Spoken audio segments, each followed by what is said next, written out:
নবী সাল্লাল্লাহু আলাইহি ওয়াসাল্লাম বলেছেন, প্রত্যেক পদক্ষেপের বিনিময়ে 1 বছরের নফল রোজা, 1 বছরের নফল নামাজের নেকি হবে ইনশাআল্লাহ। পারবো ইনশাআল্লাহ? 3 নাম্বার, জুমার দিনে 2টা ওয়াক্ত আছে। কয়টা? 2টা ওয়াক্ত। উলামায়ে কেরামের ইজতিহাদ, হাদিসে আছে একটা সময়, হাদিসে আছে একটা সময়। উলামায়ে কেরামের সালাফের ইজতিহাদ যে এটা দুটো হতে পারে, মানে এই সময়ও হতে পারে, এই সময়ও হতে পারে। যে সময় আপনি যে দোয়াই করবেন কবুল হবে ইনশাআল্লাহ, যে দোয়াই করবেন কবুল হবে ইনশাআল্লাহ।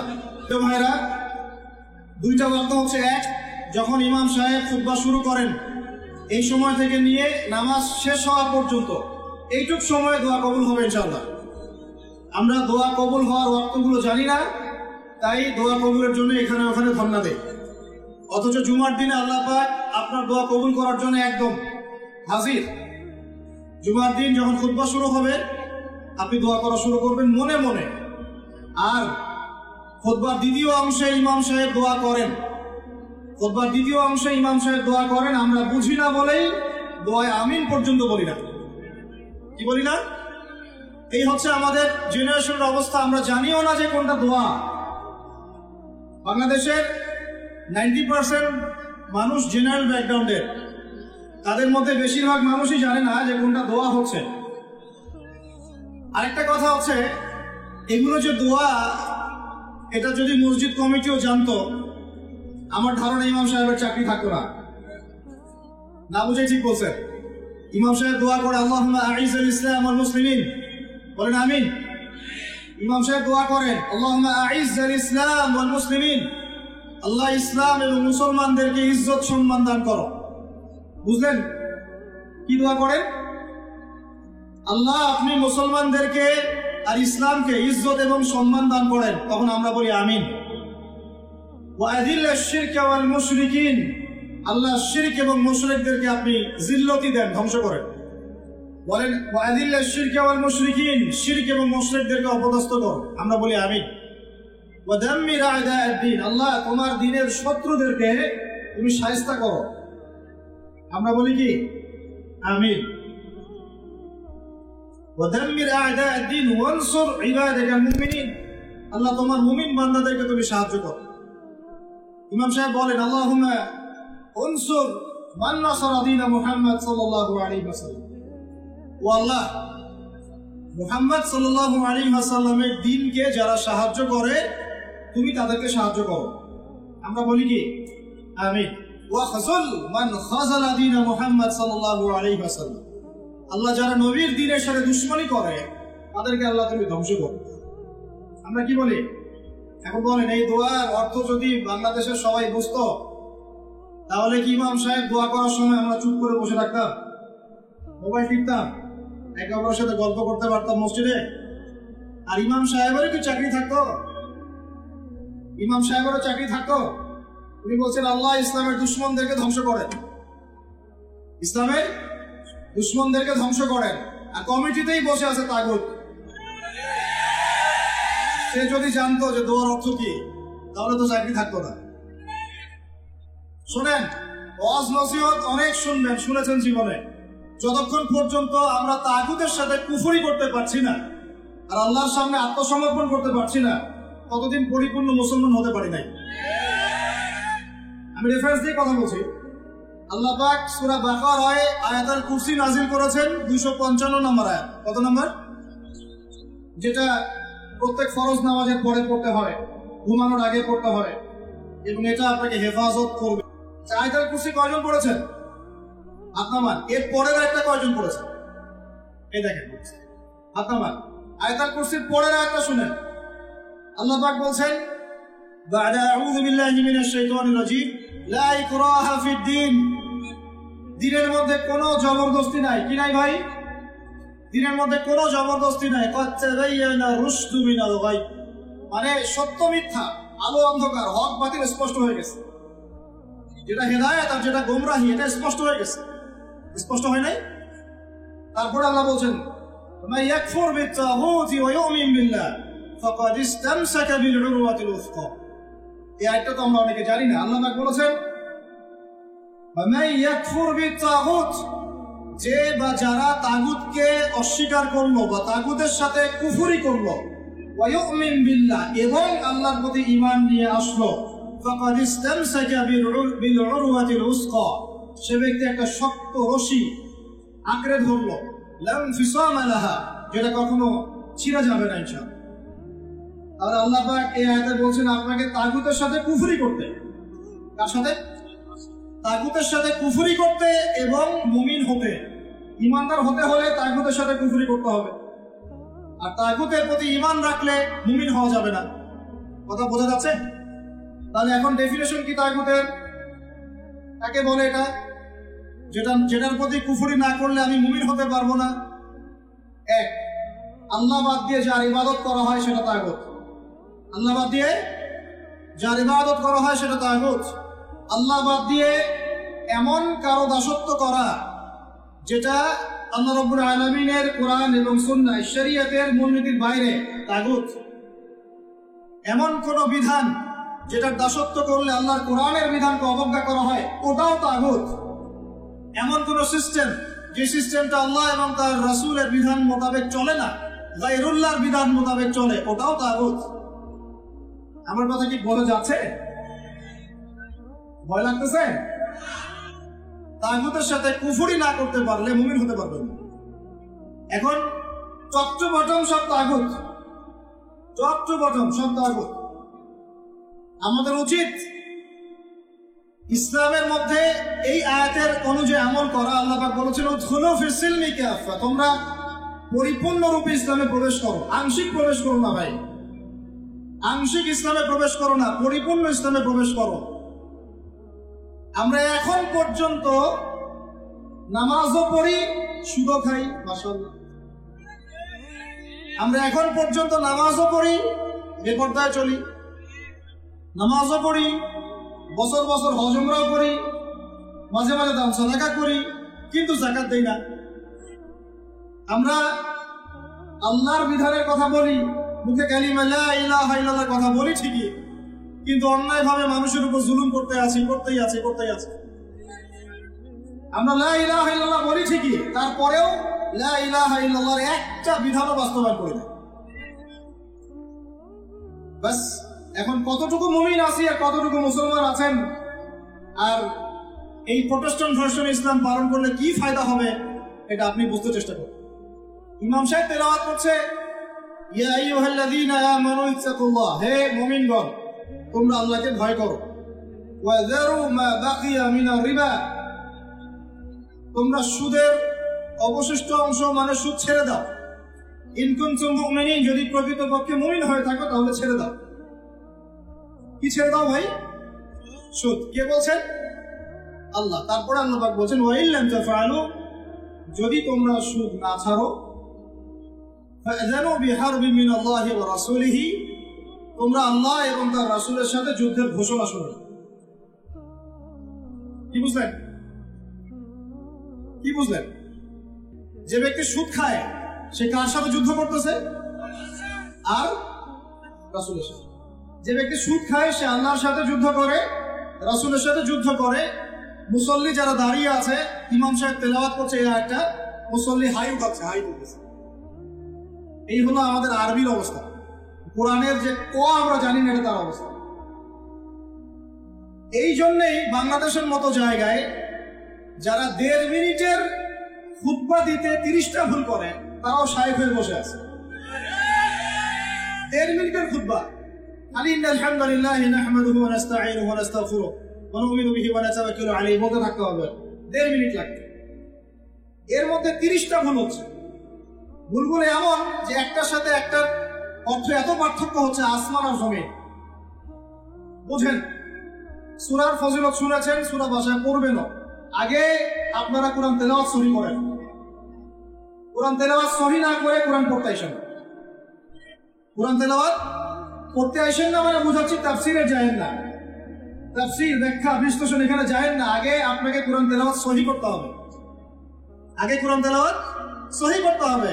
আলহামদু অর্থ দ্বারাই আল্লাহ পাকের জন্য সমস্ত প্রশংসা। শুধু হায়ের মাখরাজ ভুল হলেই আলহামদু বললেই অর্থ উল্টা যায়। সমস্ত নিন্দা আল্লাহর জন্য, নাউজুবিল্লাহ। বলে নাউজুবিল্লাহ। কুল হুয়াল্লাহু আহাদ শুনেছেন, কুলের কাফ ভুল হলে আপনার অর্থ চেঞ্জ হয়ে যাবে। পড়ছেন আলিফ লাম মিম যালিকাল কিতাব লা রাইবা ফিহি। আলিফ লাম মিম এটা এমন একটা কিতাব যে কিতাবে কোনো সন্দেহ নাই। লা মানে বলেন, লা মানে নাই, রাইব মানে সন্দেহ, ফিহি মানে এর মধ্যে, ফিহি মানে এর মধ্যে মানে কোরআনের মধ্যে। তো এখন লা মানে নাই, যেটাতে মদ আছে, আর যেটা লা, যেমন ইন্নাল ইনসানা লাফি খুসর, ইন্না নিশ্চয়ই, আল ইনসান মানুষ, মানব জাতি। লা মানে এখানে অবশ্যই, এই লা এর উপর মদ নাই। ফি মানে মধ্যে, খুসর মানে ক্ষতি। নিশ্চয়ই মানুষ অবশ্যই ক্ষতির মধ্যে আছে। এক লা এর অর্থ না, আরেক লা এর অর্থ অবশ্যই হ্যাঁ। বুঝতে পারতেছি ভাই? এক লা এর অর্থ বলেন না, আরেক লা এর অর্থ অবশ্যই হ্যাঁ। এখন আপনি যদি পড়েন যালিকাল কিতাব লা রাইবা ফিহি, কি অর্থ দাঁড়ায়? আপনি অর্থ করেন দেখি কি অর্থ দাঁড়ায়। এটা এমন একটা বই, নাউজুবিল্লাহ, যে বইয়ের মধ্যে অবশ্যই আস্তাগফিরুল্লাহ। কি হলো এটা? কুফর, ঈমান থেকে কুফর। কুল ইয়া আইয়ুহাল কাফিরুন, বলো হে কাফের সম্প্রদায়, লা আ'বুদু মা তা'বুদুন, আমি তার ইবাদত করি না যার ইবাদত তোমরা করো। লা আ'বুদু, এখানে মত আছে, লা আ'বুদু, আমি ইবাদত করি না, মা তা'বুদুন, যার ইবাদত তোমরা করো। এটা ঈমান কিনা? যদি বলেন যে লা আ'বুদু মা তা'বুদুন, কি অর্থ হবে? মানুষ তো বোঝেই না যে তাসাআলুনা বিহি ওয়াল আরহাম বলছেন, তাসআলুনা বিহি ওয়াল আরহামের অর্থ কি পার্থক্য? বিসমিল্লাহির রহমানির রহিম বলছে কি? বিসমিল্লাহির রহমানির রহিম। আমার কথাগুলো মন দিয়ে শুনেন। ইসলাম কায়েম করতে পারবেন না যতদিন আপনি কোরআনওয়ালা হচ্ছেন না। কথা বুঝতে পারেন নাই? ইসলাম কায়েম করতে পারবেন না যতদিন কোরআনওয়ালা হচ্ছেন না। আর কোরআনওয়ালা, হাদিসওয়ালা, সুন্নতওয়ালা ততদিন হতে পারবেন না যতদিন বিশুদ্ধ করে তেলাওয়াত করা শিখছেন। আমাকে একজন সাহাবী দেখাবেন, একজন সাহাবী যিনি কোরআন তেলাওয়াত করতে পারতেন না। আছে? আছে? এমন একজন তাবিঈ দেখান যিনি কোরআন তেলাওয়াত করতে পারতেন না। এমন একজন তাবিঈ দেখান যিনি কোরআন তেলাওয়াত করতে পারতেন না। আমি আপনাকে বাংলাদেশের কয়েক কোটি মানুষ দেখাতে পারবো ইনশাআল্লাহ, যদি আমাকে অথরিটি দেওয়া হয়, যারা কোরআনের আলিফও জানে না, বাও জানে। এখন আপনি এই জেনারেশনটাকে দিয়ে কি দিন কায়েম করতে চাচ্ছেন বাংলাদেশে? পারবেন? মনে হচ্ছে পারবেন যদি এদেরকে প্রশিক্ষিত করতে হবে। প্রশিক্ষণটা হবে কিসের প্রশিক্ষণ? আগে ইলমের, তাজকিয়ার, ঈমানের, তারপরে দাওয়াতের, তারপর জিহাদের। কথা বোঝা যায়? আগে ইলমের, আমলের, তাজকিয়ার, দাওয়াতের, জামাআর, ইমারার, তারপরে জিহাদের, এরপরে কামাতে দেব। আমি আস্তে আস্তে পয়েন্টে আসবো। আমার কথাগুলো মনে হয় আপনারা বুঝতে পারছেন না। বুঝতে পারছেন কি? আমি বুঝাতে চাচ্ছিলাম তেলাওয়াতে এইভাবে ভুল হয়। আর মানুষ এখন এইসব যোগ্য, এই প্রাইমারি লেভেলের যোগ্যতা অর্জন না করেই মানুষ দিনের পথে নিজেকে দায়ী হিসেবে পরিচয় দেওয়া শুরু করছে। এটা খুবই দুঃখজনক। এটা খুবই দুঃখজনক, অবমাননাকর এবং উম্মার জন্য ভয়ঙ্কর ক্ষতিকর। আর আমরা সাধারণ মানুষ অনেক সময় না বুঝে এ ধরনের মানুষকে অনেক উঁচু মর্যাদা দেওয়ার চেষ্টা করছি। না বুঝে এটা ঠিক হচ্ছে না, কারণ উপকার করতে গিয়ে ক্ষতি হয়ে যেতে পারে বেশি। জুমার দিনে দোয়াগুলো শিখেন, আরবিটুকু শিখেন, কোরআনের তাজবিদ সহকারে তেলাওয়াতটুকু শিখেন। কারা কারা তাজবিদ সহ তেলাওয়াত করতে পারেন হাত তুলে দেখি ভাই। এখন হাত নামান। আমাকে এখন বলেন আপনারা কারা কারা, যদি আগামীকাল সকালে কোরআনের জন্য জীবন দেওয়ার প্রশ্ন ওঠে, কারা কারা দিবেন?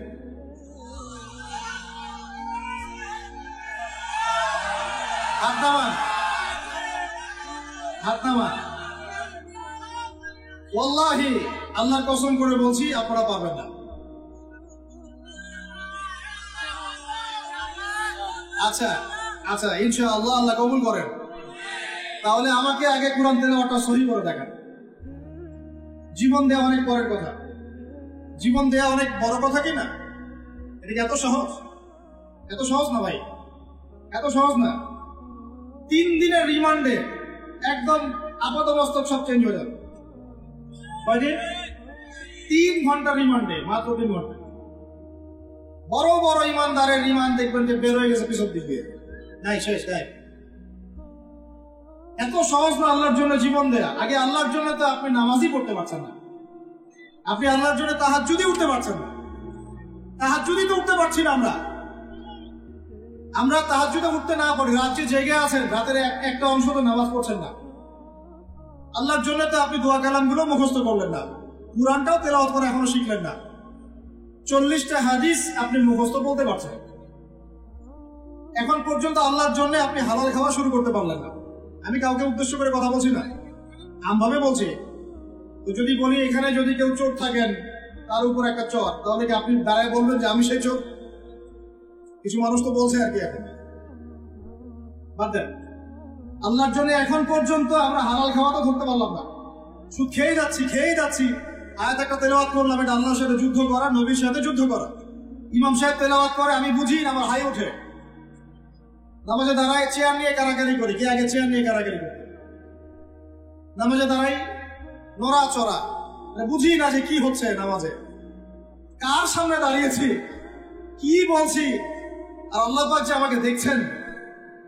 আমার যে নামাজে আল্লাহর সামনে দাঁড়িয়ে আমি আছি, আল্লাহ পাকের সামনে আমাকে এভাবেই কিয়ামতের দিন মানে ইন্ডিভিজুয়ালি দাঁড়াতে হবে। নামাজ কি ফিলিংস দিবে? নামাজে দাঁড়িয়ে গা চুলকাচ্ছি, আঙ্গুল ফুটাচ্ছি, নড়াচড়া করছি, হাই উঠাচ্ছি, আর ইমাম সাহেব যদি একটু তেলাওয়াতটা লম্বা করে ফেলছে, ব্যাস, তাহলে তো অবস্থা খারাপ, পরের দিন থেকে চাকরি নাই। এতগুলো কথা আমি ভূমিকায় বলতে চাই নাই, শুধু মূল কথাটা হচ্ছে এখানে ভাই আমাদের সবাইকে আগে বেসিকটা ঠিক করতে হবে। রাজি আছে কি নাই? ওয়াজ শুনে কোনো লাভ নাই ভাই, আমার ওয়াজ শুনে কোনো লাভ হবে না। আপনি যদি আপনার বেসিক ঠিক না করেন, আমার ওয়াজ করেও কোনো লাভ নাই। আপনাকে হয়তো এটার জন্য আমি কিছু আজার পাবো, নিয়াত ঠিক থাকলে আপনি শুনেছেন, আপনার কোনো ওজোর থাকবে না কালকে আমাদের মাঠে, বাস এতটুকুই। আদতে এই বাংলার জমিনে দিন কায়েম হবে না। আর আমার মনে হয় না যে আমরা সবাই চাই যে আমরা দিনটা কায়েম করি, আমার মনে হয় না আমরা সবাই এটা চাই। গুটি কয়েক কিছু মানুষ চায়, বাকিরা মনে করে কি দরকার এত ঝামেলায় যাওয়ার, কি দরকার, ভালোই তো আছি, স্ত্রী সন্তান বউ বাচ্চা নিয়ে আসি, চাকরি বাকরি করছি, ব্যবসা বাণিজ্য করছি, খাচ্ছি যাচ্ছি, এভাবেই কবরে যাব। কয়জন ফিকির করে যে আমি একটা তাফসির লিখে যাই, বা একটা বই লিখে যাই, বা আমি অ্যাটলিস্ট কিছু হকের কথা বলে যাই, বা আমি অ্যাটলিস্ট একটা অ্যাসোসিয়েশন ফর্ম করি, দিনের জন্য কিছু করি, বা আমি অ্যাটলিস্ট একটা মসজিদ মাদ্রাসা করে তুলি, বা আমি যুবকদেরকে শিক্ষিত করার জন্য বা দিনের পথে আনার জন্য কোনো ফিকির করি, বা আমি আলেমদেরকে একসাথে করার একটা ফিকির করি। কয়জনের এই ফিকিরগুলো থাকে? আসলে সেলফি, ভিডিও, ছবি, এই মানে বাহ্যিক আবেগ, এগুলো দিয়ে ভাই কিচ্ছু হবে না। আমার আগেও এখানে বসে বসে, এরকম মঞ্চে বসে বসে, এবং তাদের অনেকেই কারাগারে চলে গেছেন, বহু মানুষ তাদের ওয়াজ শুনে ঠিক ঠিক বলতো, গরম গরম বক্তব্য দিতেন, এবং মানুষও ঠিক ঠিক বলতেন, জনগণও তাকে আর উস্কে দিত যেন সে আরো গরম বক্তব্য দেয়। হ্যাঁ, বিশ্বাস করেন, বিগত তারা যখন নাই, বিগত 1 বছর, 2 বছর, 3 বছর, 4 বছর, 5 বছর চলে যায়, ওই ঠিক বলা জনগণ একবারও তাকে খোঁজ দিতেও যায়নি, একদিনও দেখতে যায়নি তাকে, একদিনও তার পরিবারের খবর নেয় নাই, একদিনও জানে নাই তার স্ত্রী কিভাবে রাত কাটাইছে, একদিনও তার সন্তানের খোঁজ নেয় নাই, তাকে এই বিপদ থেকে মুক্ত করার জন্য টাকা পয়সাও খরচ করে নাই, মামলা মোকদ্দমায় দৌড়াদৌড়ি করে নাই। আমরা ফ্যান্টাসিতে দিন কায়েম করতে পারবো। আমার কথা একটু তিক্ত, কিন্তু কথাগুলো বাস্তব। আজ না হোক কাল বুঝবেন ইনশাআল্লাহ। এখন 2023 সাল চলছে, 1444 হিজরি চলছে। 1444 মানে নবী সাল্লাল্লাহু আলাইহি ওয়াসাল্লাম 1444 বছর আগে দিন কায়েম করে চলে গেছেন পৃথিবী থেকে। 1444 বছর পর এসে আমরা এগুলো নিয়ে কথাবার্তা বলছি। আমরা জানি না আমাদের সামনে জাতিগতভাবে, বৈশ্বিকভাবে, আর এমনিতেই ইউনিভার্সাল কতটুকু সময় বাকি আছে, আমরা এটা জানিও না। হাদিসে অনেক আগেই বলা হয়েছে যে এই 2 আঙ্গুলের ডিস্টেন্স যতটুকু, তোমরা আমার 2 আঙ্গুল দেখো, এই 2 আঙ্গুলের ডিস্টেন্স যতটুকু আমার আগমন আর কিয়ামতের দূরত্ব এতটুকু। নবীজি অনেক আগে বলেছেন যে আসর থেকে মাগরিব সময়টার উদাহরণ মিসাল হচ্ছে আসর থেকে মাগরিব। এইভাবে দিন কায়েম হয় না। আমরা যদি দিন সত্যিকার অর্থে কায়েম করতে চাই, আগে বেসিক ঠিক করতে হবে। আজকে রাতে দোয়া কবুল হবে ইনশাআল্লাহ। এখন যেহেতু আমরা একটা জামার মধ্যে আছি, আল্লাহর ফেরেশতারা এটা ঘিরে রেখেছেন ইনশাআল্লাহ। আল্লাহ পাক অবশ্যই আমাদের কথা শুনছেন, দোয়া শুনছেন। সবাই আগে দোয়া করি, নিয়াত করি যে এই নামাজের কথাটা আপনার কানে চলে গেল, আজকের পর থেকে কোনোদিনও যেন নামাজ না ছুটে যায়। জোরে বলেন মুজাহিদদের মতো। আল্লাহ আমাদের দোয়া আপনি কবুল করুন। আমাদের কারো যেন কখনো এক ওয়াক্ত নামাজ আল্লাহ মিস না যায়, এবং নামাজে আমরা যা পড়বো তা যেন বুঝতে চেষ্টা করি। আল্লাহ পাক আমাদের সবাইকে কোরআন বিশুদ্ধ করে তেলাওয়াত করার তৌফিক দান করেন, এবং কোরআনের ভাষা আরবি শেখার তৌফিক দান করেন। আরবি না শিখে আমরা দাওয়াতি কাজে আসবো না, এবং আমরা সবসময় মুহাক্কিক উলামায়ে কেরামের সাথে থাকবো। তাদের সাথে থেকে আমরা দিন শিখব, তাদের সোহবতে থাকবো, তাদের কাছে পরামর্শ করব, তাদের কাছে সিলেবাস করে নিয়ে পড়াশোনা করব, করে নিজের যোগ্যতাকে বাড়াবো ইনশাআল্লাহ। আল্লাহ পাক আমাদের দোয়া যেন কবুল করেন। আমরা সবাই হালাল খাবো আগে ইনশাআল্লাহ, কোনোভাবেই হারাম রিজিকে যাব না ইনশাআল্লাহ। আল্লাহর সাথে যুদ্ধ করব না, নবীর সাথে যুদ্ধ করব না, সুদভিত্তিক অর্থনীতির সাথে আমাদের যেন কোনো সম্পর্ক না থাকে। যদিও এটা এই বিশ্বে একদম অলমোস্ট ইম্পসিবল। আমি বলছি অলমোস্ট ইম্পসিবল। এই বিশ্বে সুদভিত্তিক অর্থনীতির অক্টোপাসের এই চক্রজাল থেকে বের হওয়া অলমোস্ট ইম্পসিবল, কিন্তু একেবারে অসম্ভব নয়। আল্লাহ পাক যদি তৌফিক দেন আর আমাদের নিয়ত যদি ঠিক থাকে, ইনশাআল্লাহ চেষ্টা করলে আল্লাহ পাক রাস্তা দেখাবেন ইনশাআল্লাহ। স্বেচ্ছায় সুদ খাবো না, কারণ নবীজি বলছেন 4 শ্রেণীর মানুষকে আমি লানত করলাম, অভিশাপ। 4 শ্রেণীর মানুষকে আমি অভিশাপ করলাম। 1 শ্রেণী যে সুদ খায়, 1 শ্রেণী যে দেয়, 1 শ্রেণী সাক্ষী থাকে, আর 1 শ্রেণী লিখে রাখে। আপনি যে জবটার জন্য এত ট্রাই করছেন, আলটিমেটলি জবটা এই 4টার কোন একটাতে পড়বে। বুঝতে পারেন না? আলটিমেটলি আপনি যে জবের জন্য ট্রাই করছেন, এখন দিনটা দেখাকার করে দেখেন কোনো না কোনো ভাবে এই 4টার মধ্যে পড়ে যায় কিনা। পড়ে গেলে আপনার আমার উপরেও নাউজুবিল্লাহ আল্লাহ নবীর লানত অভিশাপ চলে আসবে। এদিকে যাচ্ছি, আল্লাহ হেফাজত করুন। আর ভয়ঙ্কর হাদিস তো অনেকদিন বলেছি, অনেকদিন শুনেছেন, আবারও শুনেন, কারণ আল্লাহ পাক সূরা আর রহমানে একই আয়াত 32 বার রিপিট করেছে। কতবার? ফাবিআই আলাই রাব্বিকুমা তুকাযিবান। একটা আয়াত এতবার বলার কি দরকার ছিল? আল্লাহ পাক কি কোরআনের শব্দের অপচয় করেন? কোরআনে কি একটা শব্দের অপচয় আছে? যুলকারনাইন বাদশা বা অনেকে নবী বলেন আলাইহিস সালাম একটা কওমের কাছে গিয়েছিলেন, দেখলেন তারা সূর্যের আলো থেকে রক্ষা করার জন্য কোনো সভ্যতা ওদের কাছে নাই। এই পুরো সভ্যতার বর্ণনা আল্লাহ পাক একটা শব্দের মধ্যে দিয়েছেন, কাযালিকা। কাযালিক তারা এমনই ছিল, কাযালিক তারা এমনই ছিল, তা শেষ। ওইটারই তাফসীর করেছেন কত বড় ওলামা কেরাম। তাহলে সেই কোরআনে আল্লাহ পাক একই আয়াত এতবার রিপিট করলেন কেন? আল্লাহ পাক আমাদেরকে তার নিয়ামত গুলো চোখে আঙ্গুল দিয়ে দেখাই দিচ্ছেন, আর কোন কোন নিয়ামত অস্বীকার করতে চান। ওই জন্য আবারও বলছি, সুদের কথা আগেও বলেছি, আবারও বলছি, হাদিসটা আবারও শোনেন। যে ব্যক্তি সুদ খায় সে যেন তার মায়ের সাথে জেনা করে। যে ব্যক্তি সুদ খায় সে যেন তার মাকে বিয়ে করলো। আল্লাহর কসম করে বলছে। আর এই কথাগুলো বলার পিছনে আমার আল্লাহ সন্তুষ্টি ছাড়া কোনো স্বার্থ নাই। আল্লাহর কসম যে আমরা বাংলার জমিনে এই বিশ্বের চন্দ্রে দ্বারা নিয়ন্ত্রিত এই অর্থ ব্যবস্থার মধ্যে ঢুকে পড়ে আমরা প্রত্যেকটা মুসলিম কান্ট্রি, শুধু বাংলাদেশে না, প্রতিটা মুসলিম কান্ট্রিতেই এখন সুদ ভিত্তিক অর্থনীতি চলছে। এবং আল্লাহর কসম করে বলছে আমরা মুসলমান হয়েও এখনো নিজেদের মায়ের সাথে জেনা করছি না। 7টা বিয়ে জায়েজ না জায়েজ এটা নিয়ে আপনারা প্রশ্ন করেন, কারণ হচ্ছে ভাইরাল ইস্যু, মজা লাগে, উত্তর আপনিও জানেন, কিন্তু সুদ দিয়ে যে মায়ের সাথে জেনা করতেছেন এই প্রশ্ন করেন না কেন?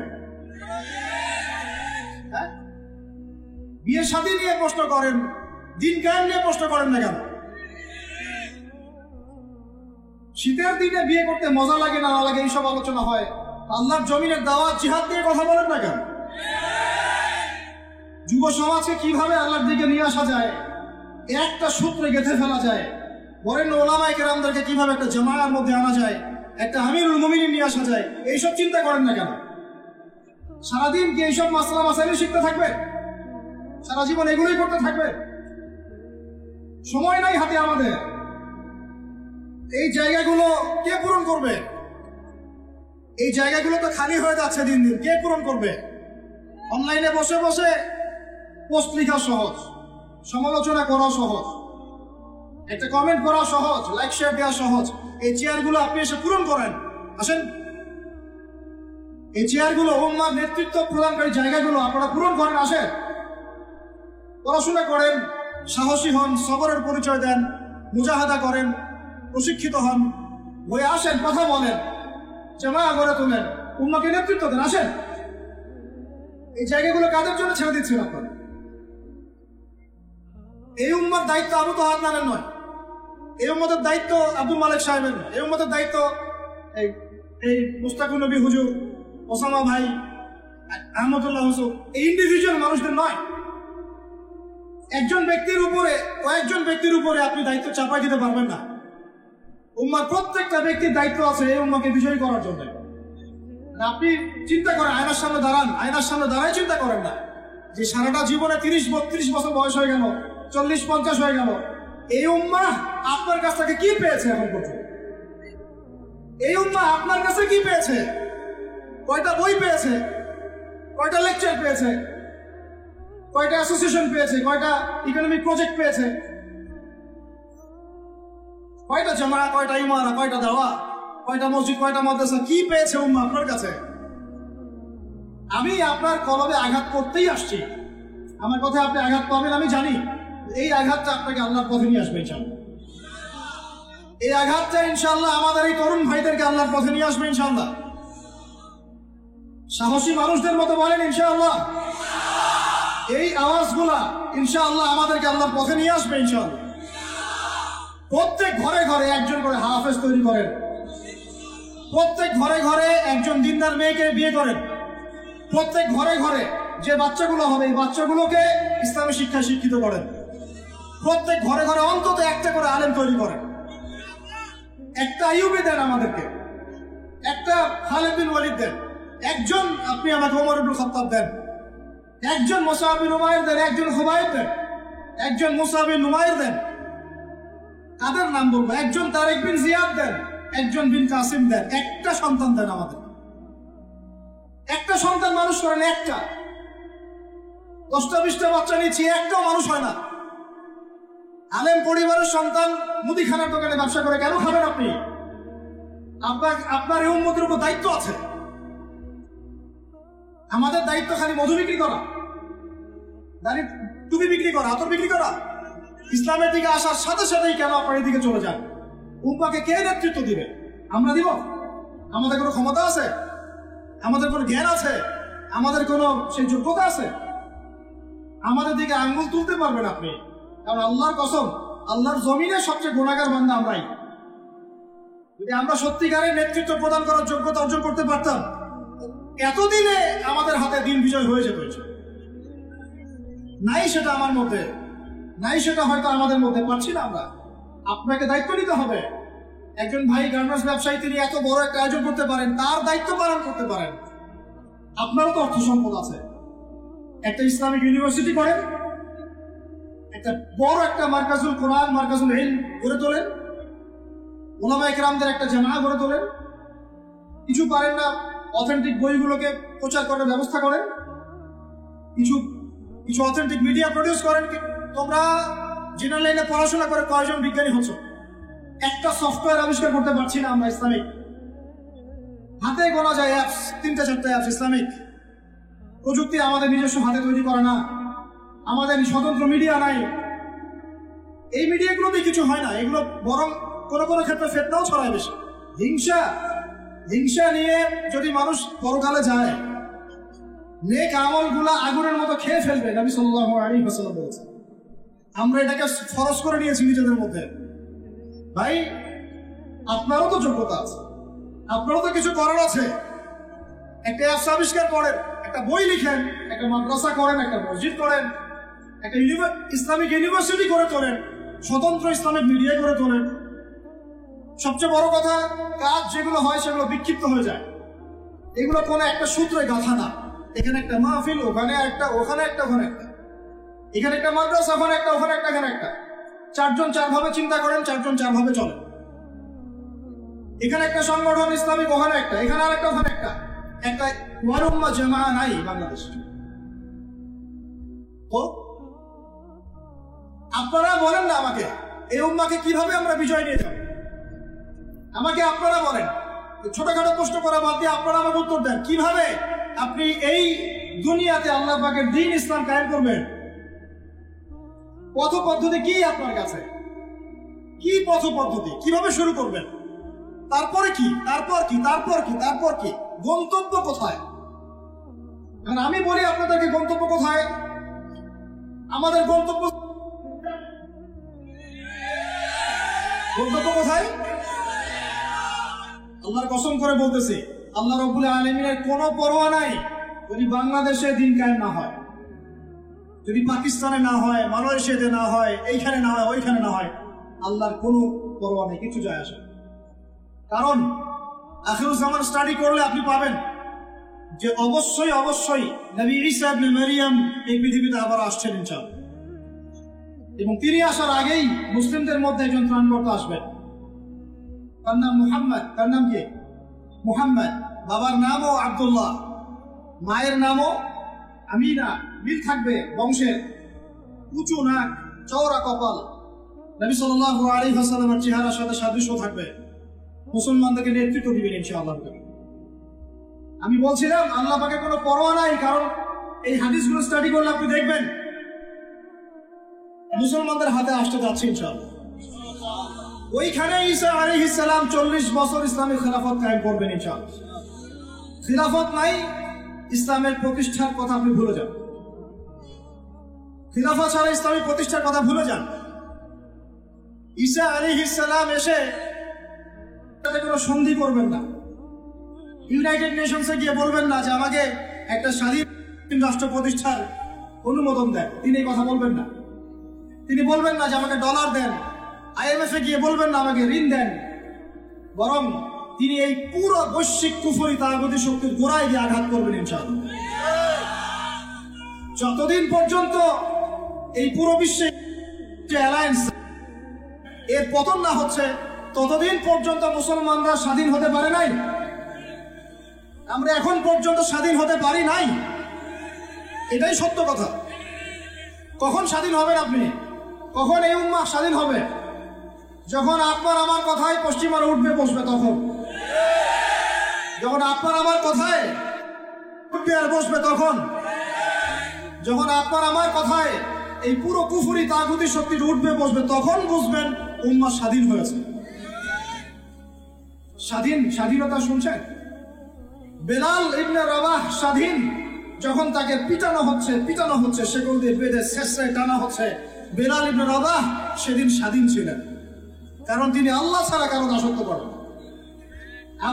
আবু জাহেলের নির্মম নির্যাতন, উমাইয়া বিন খালাফের নির্মম নির্যাতন বেলাল ইবনে রাবাহকে পরাধীন করতে পারে নাই। বেলাল স্বাধীন আঘাতের মধ্যে। সুমাইয়া স্বাধীন। সুমাইয়ার নাম শুনেছেন? আমাদের বোনরা তার নামই জানে। ওরা জানে কি প্রোডাক্ট আসলো বাজারে, কোন পার্লারে গেলে কি পাওয়া যায়, কোথায় গেলে কি হয়, কোন মার্কেটে গেলে কি পাবো। মার্কেট ভর্তি মহিলা দিয়ে, ভর্তি মহিলা দিয়ে, গার্মেন্টসও তো ভর্তি মহিলা দিয়ে। পর্দা কতটুকু মেনটেন হয় সেটাও ভাবতে হবে। জব করতে দোষ নাই, জব করতে দোষ আছে, পর্দা কতটুকু ভাবতে হবে না?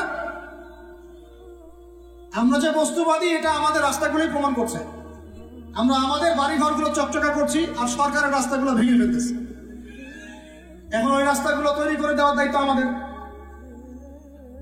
দায়িত্ব আমাদের না? অবশ্যই আমাদের, কারণ আমরা তো খেয়ানত করলাম, সরকারি মাল গড়িয়াবে ডাল, এরকম চিন্তা করলাম। ওদিকে যেতে যাচ্ছি না। বোনরা শোনেন, ভাইরাও শোনেন, সুমাইয়া স্বাধীন। কখন স্বাধীন?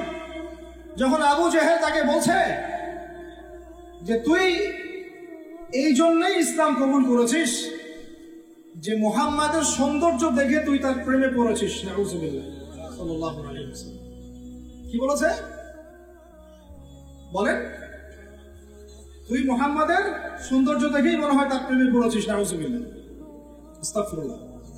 সুমাইয়া রাদিয়াল্লাহু আনহা তখন বাধা, হাত পা বাধা, হাত পা বের করার কোনো অপশন নাই, বাধা আছে। এক জটলা থুতু মুখে একত্রিত করে আবু জেহেলের মুখের উপর থু করে থুতু দিয়ে দিয়েছে। সুমাইয়াও থুতু দিয়েছিল আবু জেহেলের মুখে। এবার আবু জেহেল কি করেছে শুনেন। আবু জেহেল তার কাছে একটা বর্ষা ছিল, বর্ষা চেনা যায়, বর্ষা সামনের অংশ চোখা, এটা দিয়ে সুমাইয়া রাদিয়াল্লাহু আনহার লজ্জাস্থানে আঘাত করে তাকে শহীদ করে দিয়েছে। ব্যথা অনুভব করলেন না? আমি জানি করেন নাই, কারণ সুমাইয়া আপনার কেউ না, সুমাইয়া আপনার কেউ না, সুমাইয়া আমার বোন না, সুমাইয়া আমার স্ত্রী না, সুমাইয়া আমার মা না, সুমাইয়া আমার খালা ফুফু চাচি মেয়ে কেউ না। এই কারণে আমাদের আঘাত লাগে না। যদি আমাদের এই দেহটা যে অবশ, আমাদের উম্মার যে দেহটা যে অবশ, এটা তো বোঝা যায় চলমান বিশ্ব রাজনীতি দেখলেই। বিশ্বের যে কোনো জায়গায় মুসলিমরা আঘাত পাচ্ছে, মার খাচ্ছে, নির্যাতিত হচ্ছে, দোয়াও তো মুখ দিয়ে বেরো হয় না তাদের স্মরণে একদিন কেউ রোজা রেখে একটু দোয়াও করে না, নামাজে একটু দোয়াও করে না, দুইটা কথাও বলে না, কোনো মানববন্ধন নাই, কোনো প্রতিবাদও নাই, কিছুই নেই। মানে পুরো দেহটাই প্যারালাইজড, শেষ, অবশ অনুভূতি। আর প্রত্যেকটা বর্ডার এক একটা অনিকেট প্রান্ত, যেখানে অনুভূতিগুলোর ব্যবচ্ছেদ করা হয়েছে, ফিলিংস গুলোকে ব্যবচ্ছেদ করে ফেলে দেওয়া হয়েছে, ফিলিংস নাই। সুমাইয়ার কথা শুনে আমাদের লাগলো না, কারণ সুমাইয়া আমার মেয়ে না, আমার মেয়ে আয়েশা তো আর না, আমার মেয়ে মারিয়াম তো আর না, আমার ছেলে ওমর উসমান তো আর না। সুমাইয়া তখন স্বাধীন, যখন তাকে বর্ষায় শহীদ করা হলো, সে স্বাধীন, জান্নাতে চলে গেল। জুনাইবিস একজন সাহাবী ছিলেন, ছোটখাটো মানুষ, ইসলাম কবুল করে আসছেন। খায়বার যুদ্ধের দিন নবী সাল্লাল্লাহু আলাইহি ওয়াসাল্লাম তার হাতে তাকে তলোয়ার দিয়েছেন এবং তাকে যুদ্ধে মানে অগ্রগামী যে সৈনিকরা থাকে প্রথম কাতারের দিকে, সেখানে থাকার মানে চান্স দিয়েছেন। তাকে মানুষ বিয়ে করতে চাইতো না, কারণ তার চেহারা সুরত খুব একটা ভালো লাগে না, বংশ নিচু, মানুষের একটা থাকে না প্রেস্টিজ ইস্যু, তার মনে কষ্ট। নবী সাল্লাল্লাহু আলাইহি ওয়াসাল্লাম একদিন প্রস্তাব পাঠালেন তাকে চিঠি দিয়ে, যে তুমি এই চিঠিটা নিয়ে অমুক গোত্রে যাও, গিয়ে বলো যে আমি বলেছি তোমাকে যেন মেয়ে দেয়।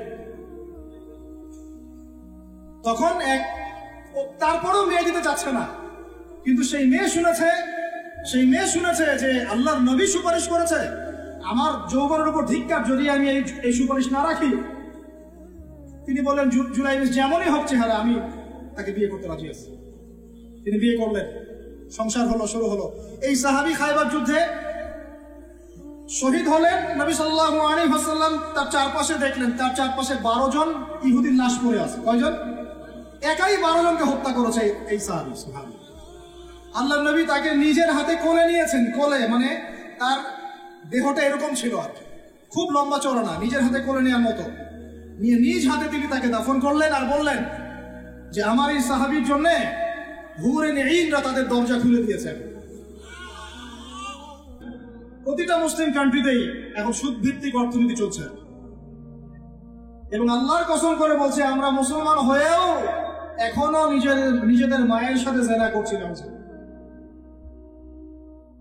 7টা বিয়ে জায়েজ না জায়েজ এটা নিয়ে আপনারা প্রশ্ন করেন, কারণ হচ্ছে ভাইরাল ইস্যু, মজা লাগে, উত্তর আপনিও জানেন, কিন্তু সুদ দিয়ে যে মায়ের সাথে জেনা করতেছেন এই প্রশ্ন করেন না কেন? বিয়ে শাদী নিয়ে প্রশ্ন করেন, দিন কায়েম নিয়ে প্রশ্ন করেন না কেন? শীতের দিনে বিয়ে করতে মজা লাগে না লাগে এইসব আলোচনা হয়, আল্লাহর জমিনের দাওয়াত জিহাদ নিয়ে কথা বলেন না কেন? যুব সমাজকে কিভাবে আল্লাহর দিকে নিয়ে আসা যায়, একটা সূত্রে গেঁথে ফেলা যায়, বরেণ্য ওলামায়ে কেরামদেরকে কিভাবে একটা জামায়ার মধ্যে আনা যায়, একটা আমিরুল মুমিনিন নিয়ে আসা যায়, এইসব চিন্তা করেন না কেন? সারাদিন কি এইসব মাসলা মাসাইল শিখতে থাকবেন? সারা জীবন এগুলোই করতে থাকবেন? সময় নাই হাতে আমাদের। এই জায়গাগুলো কে পূরণ করবে? এই জায়গাগুলো তো খালি হয়ে যাচ্ছে দিন দিন, কে পূরণ করবে? অনলাইনে বসে বসে পোস্ট লেখা সহজ, সমালোচনা করা সহজ, একটা কমেন্ট করা সহজ, লাইক শেয়ার দেওয়া সহজ। এই চেয়ারগুলো আপনি এসে পূরণ করেন, আসেন। এই চেয়ারগুলো উম্মার নেতৃত্ব প্রদানকারী জায়গাগুলো আপনারা পূরণ করেন, আসেন। পড়াশোনা করেন, সাহসী হন, সবরের পরিচয় দেন, মুজাহাদা করেন, প্রশিক্ষিত হন, হয়ে আসেন, কথা বলেন, জামায়া গড়ে তোলেন, উম্মাকে নেতৃত্ব দেন, আসেন। এই জায়গাগুলো কাদের জন্য ছেড়ে দিচ্ছেন আপনারা? এই উম্মার দায়িত্ব আবু তো আদনানের নয়, এই উম্মতের দায়িত্ব আব্দুল মালিক সাহেবের নয়, এই উম্মতের দায়িত্ব এই মুস্তাকুর নবী হুজুর, ওসামা ভাই, আহমদুল্লাহ হুসুন, এই ইন্ডিভিজুয়াল মানুষদের নয়। একজন ব্যক্তির উপরে, কয়েকজন ব্যক্তির উপরে আপনি দায়িত্ব চাপাই দিতে পারবেন না। উম্মার প্রত্যেকটা ব্যক্তির দায়িত্ব আছে এই উম্মাকে বিজয়ী করার জন্য। আপনি চিন্তা করেন, আয়নার সামনে দাঁড়ান, আয়নার সামনে দাঁড়ায় চিন্তা করেন না যে সারাটা জীবনে 30-32 বছর বয়স হয়ে গেল, 40-50 হয়ে গেল, এই উম্মাহ আপনার কাছ থেকে কি পেয়েছে এখন পর্যন্ত? এই উম্মাহ আপনার কাছে কি পেয়েছে? কয়টা বই পেয়েছে? কয়টা লেকচার পেয়েছে? কয়টা অ্যাসোসিয়েশন পেয়েছে? কয়টা ইকোনমিক প্রজেক্ট পেয়েছে? কয়টা জামায়া, কয়টা ইমারা, কয়টা দাওয়া, কয়টা মসজিদ, কয়টা মাদ্রাসা, কি পেয়েছে উম্মাহ আপনার কাছে? আমি আপনার কলবে আঘাত করতেই আসছি। আমার কথায় আপনি আঘাত পাবেন আমি জানি। এই আঘাতটা আপনাকে আল্লাহর পথে নিয়ে আসবে ইনশাআল্লাহ। এই আঘাতটা ইনশাআল্লাহ আমাদের এই তরুণ ভাইদেরকে আল্লাহর পথে নিয়ে আসবে ইনশাআল্লাহ। সাহসী মানুষদের মতো বলেন ইনশাআল্লাহ। এই আওয়াজগুলা ইনশাআল্লাহ আমাদেরকে আল্লাহর পথে নিয়ে আসবে ইনশাআল্লাহ। প্রত্যেক ঘরে ঘরে একজন করে হাফেজ তৈরি করেন, প্রত্যেক ঘরে ঘরে একজন দিনদার মেয়েকে বিয়ে করেন, প্রত্যেক ঘরে ঘরে যে বাচ্চাগুলো হবে এই বাচ্চাগুলোকে ইসলামী শিক্ষায় শিক্ষিত করেন, প্রত্যেক ঘরে ঘরে অন্তত একটা করে আলেম তৈরি করেন। একটা আইয়ুবী দেন আমাদেরকে, একটা খালিদ বিন ওয়ালিদ দেন, একজন আপনি আমাকে ওমর ইবনে খাত্তাব দেন, একজন মুসআব বিন উমাইর দেন, একজন খুবাইব দেন, একজন মুসা বিন নুমাইর দেন। কাদের নাম বলবো? একজন তারিক বিন জিয়াদ দেন, একজন বিন কাসিম দেন। একটা সন্তান দেন আমাদের, একটা সন্তান মানুষ করেন। একটা 10টা-20টা বাচ্চা নিচ্ছি, একটাও মানুষ হয় না। আলেম পরিবারের সন্তান মুদিখানার দোকানে ব্যবসা করে কেন খাবেন আপনি? আপনার এই উম্মতের উপর দায়িত্ব আছে। আমাদের দায়িত্ব খালি মধু বিক্রি করা, দাঁড়িয়ে টুপি বিক্রি করা, আতর বিক্রি করা? ইসলামের দিকে আসার সাথে সাথেই কেন আপনার এদিকে চলে যান? উম্মাকে কে নেতৃত্ব দিবে? আমরা দিব? আমাদের কোনো ক্ষমতা আছে? আমাদের কোনো জ্ঞান আছে? আমাদের কোনো সেই যোগ্যতা আছে? আমাদের দিকে আঙ্গুল তুলতে পারবেন আপনি? কারণ আল্লাহর কসম, আল্লাহর জমিনে সবচেয়ে গুনাহগার বান্দা আমরাই। যদি আমরা সত্যিকারের নেতৃত্ব প্রদান করার যোগ্যতা অর্জন করতে পারতাম, এতদিনে আমাদের হাতে দিন বিজয় হয়ে যেত। নাই সেটা আমার মধ্যে, নাই সেটা হয়তো আমাদের মধ্যে, পারছি না আমরা। আপনাকে দায়িত্ব নিতে হবে। একজন ভাই গার্মেন্টস ব্যবসায়ী, তিনি এত বড় একটা আয়োজন করতে পারেন, তার দায়িত্ব পালন করতে পারেন। আপনারও তো অর্থ সম্পদ আছে, একটা ইসলামিক ইউনিভার্সিটি করেন, একটা বড় একটা মার্কাজুল কোরআন, মার্কাজুল ইলম গড়ে তোলেন, উলামায়ে কেরামদের একটা জামায়া গড়ে তোলেন। কিছু পারেন না, অথেন্টিক বইগুলোকে প্রচার করার ব্যবস্থা করেন, কিছু অথেন্টিক মিডিয়া প্রডিউস করেন। তোমরা জেনারেল লাইনে পড়াশোনা করে কয়জন বিজ্ঞানী হচ্ছ? একটা সফটওয়্যার আবিষ্কার করতে পারছি না আমরা ইসলামিক। হাতে গোনা যায় অ্যাপস, 3-4টা অ্যাপস ইসলামিক। প্রযুক্তি আমাদের নিজস্ব হাতে তৈরি করে না, আমাদের স্বতন্ত্র মিডিয়া নাই। এই মিডিয়াগুলোতে কিছু হয় না, এগুলো বরং কোনো কোনো ক্ষেত্রে ফিতনাও ছড়ায় বেশি। হিংসা নিয়ে যদি মানুষ পরকালে যায়, নেক আমলগুলা আগুনের মতো খেয়ে ফেলবে, নবী সাল্লাল্লাহু আলাইহি ওয়াসাল্লাম বলেছেন। আমরা এটাকে ফরজ করে নিয়েছি নিজেদের মধ্যে। ভাই, আপনারও তো যোগ্যতা আছে, আপনারও তো কিছু করার আছে। একটা অ্যাপস আবিষ্কার করেন, একটা বই লিখেন, একটা মাদ্রাসা করেন, একটা মসজিদ করেন, একটা ইসলামিক ইউনিভার্সিটি করে তোলেন, স্বতন্ত্র ইসলামিক মিডিয়া করে তোলেন। সবচেয়ে বড় কথা, কাজ যেগুলো হয় সেগুলো বিক্ষিপ্ত হয়ে যায়। এগুলো কোনো একটা সূত্রে গাঁথা না। এখানে একটা মাহফিল, ওখানে একটা, ওখানে একটা, ওখানে একটা, এখানে একটা মাদ্রাসা, ওখানে একটা, ওখানে একটা, এখানে একটা। চারজন চারভাবে চিন্তা করেন, চারজন চারভাবে চলেন। এখানে একটা সংগঠন ইসলামিক, ওখানে একটা, এখানে আরেকটা, ওখানে একটা। একটা ওয়ার উম্মাহ জামাআহ নাই বাংলাদেশে। তো আপনারা বলেন না আমাকে, এই উম্মাহকে কিভাবে আমরা বিজয় নিয়ে যাব? আমাকে আপনারা বলেন, ছোটখাটো প্রশ্ন করা বাদ দিয়ে আপনারা আমাকে উত্তর দেন, কিভাবে আপনি এই দুনিয়াতে আল্লাহ পাকের দ্বীন ইসলাম কায়েম করবেন? পথ পদ্ধতি কি আপনার কাছে? কি পথ পদ্ধতি? কিভাবে শুরু করবেন? তারপরে কি? তারপর কি? তারপর কি? তারপর কি? গন্তব্য কোথায়? কারণ আমি বলি আপনাদেরকে, গন্তব্য কোথায়? আমাদের গন্তব্য কোথায়? আল্লাহর কসম করে বলতেছি, আল্লাহ রাব্বুল আলামিনের কোনো পরোয়া নাই যদি বাংলাদেশে দিন কায়েম না হয়, যদি পাকিস্তানে না হয়, মালয়েশিয়াতে না হয়, এইখানে না হয়, ওইখানে না হয়, আল্লাহর কোনো পরোয়া নেই, কিছু যায় আসে। কারণ আখিরুজ্জামান স্টাডি করলে আপনি পাবেন যে অবশ্যই অবশ্যই নবী ঈসা ইবনে মারইয়াম এই পৃথিবীতে আবার আসছেন ইনশাআল্লাহ, এবং তিনি আসার আগেই মুসলিমদের মধ্যে একজন ত্রাণকর্তা আসবেন। তার নাম মুহাম্মদ। তার নাম কি? মুহাম্মদ। বাবার নামও আব্দুল্লাহ, মায়ের নামও আমিনা। মিল থাকবে বংশের।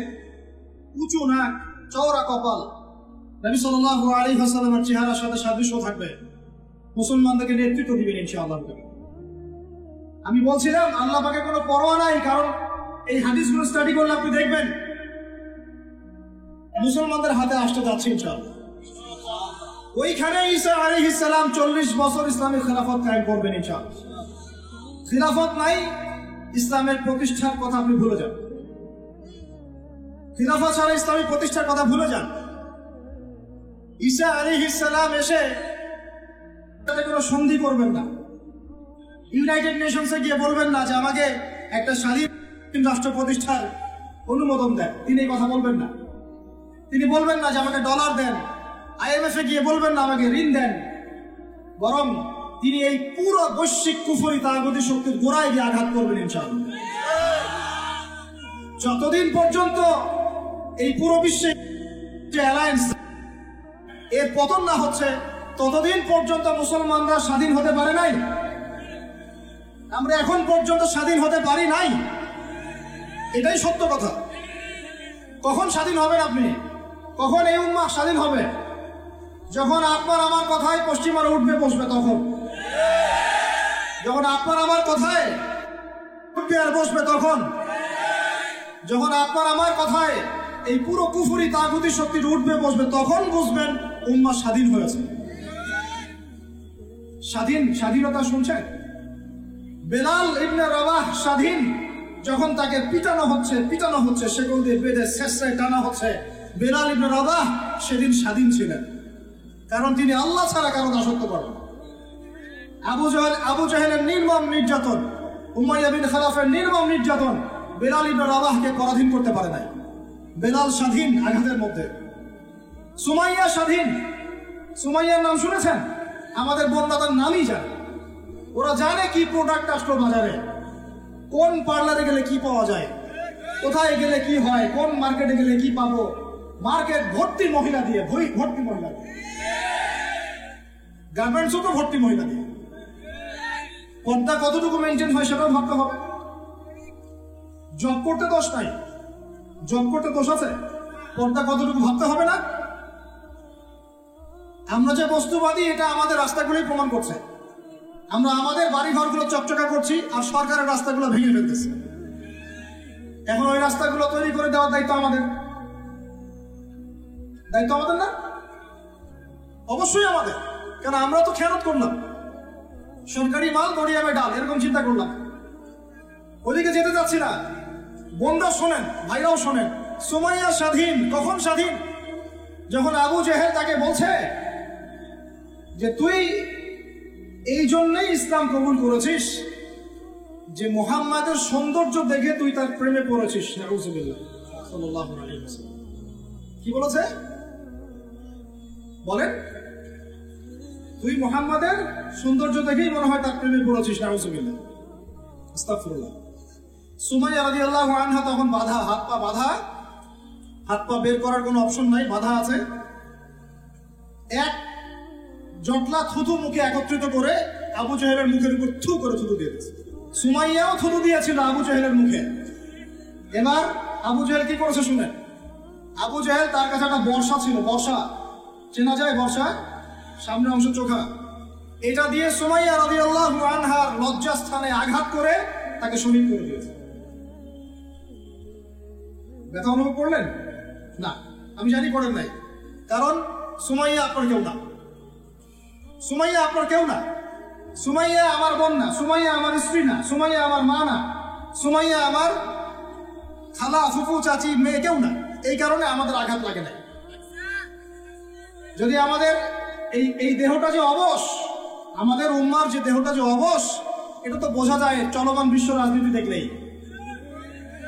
বিশ্বের যে কোনো জায়গায় মুসলিমরা আঘাত পাচ্ছে, মার খাচ্ছে, নির্যাতিত হচ্ছে, দোয়াও তো মুখ দিয়ে বেরো হয় না, হয় না। তাদের স্মরণে একদিন কেউ রোজা রেখে একটু দোয়াও করে না, নামাজে একটু দোয়াও করে না, দুইটা কথাও বলে না, কোনো মানববন্ধন নাই, কোনো প্রতিবাদও নাই, কিছুই না।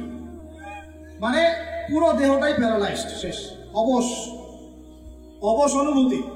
আর প্রত্যেকটা বর্ডার এক একটা অনিকেট প্রান্তর, যেখানে অনুভূতিগুলোর ব্যবচ্ছেদ করা হয়েছে, ফিলিংস গুলোকে ব্যবচ্ছেদ করে ফেলে দেওয়া হয়েছে, ফিলিংস নাই।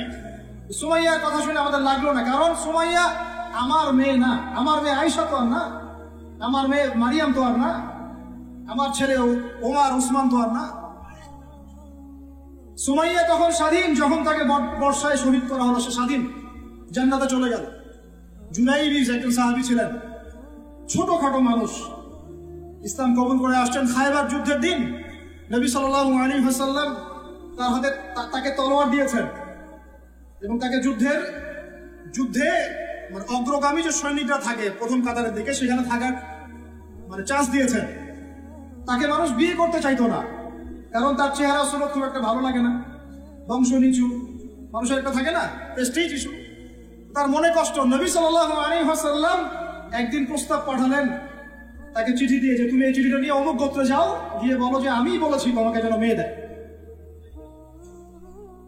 তখন তারপরেও মেয়ে দিতে চাচ্ছে না, কিন্তু সেই মেয়ে শুনেছে যে আল্লাহর নবী সুপারিশ করেছে, আমার যৌবনের উপর ধিক্কার যদি আমি এই সুপারিশ না রাখি। তিনি বললেন জুলাইবিজ যেমনই হোক চেহারা, আমি তাকে বিয়ে করতে রাজি আছি। তিনি বিয়ে করলেন, সংসার হলো, শুরু হলো। এই সাহাবী খায়বার যুদ্ধে শহীদ হলেন। নবী সাল্লাল্লাহু আলাইহি ওয়াসাল্লাম তার চারপাশে দেখলেন, তার চারপাশে 12 জন ইহুদির লাশ পড়ে আছে। কয়জন? একাই 12 জনকে হত্যা করেছে এই সাহাবী। সুবহানাল্লাহ। আল্লাহর নবী তাকে নিজের হাতে কোলে নিয়েছেন, কোলে মানে তার দেহটা এরকম ছিল, আর খুব লম্বা চওড়া না, নিজের হাতে কোলে নেওয়ার মতো নিয়ে নিজ হাতে তিনি তাকে দাফন করলেন। আর বললেন যে আমার এই সাহাবীর জন্য হুরে নেইনরা তাদের দরজা খুলে দিয়েছে।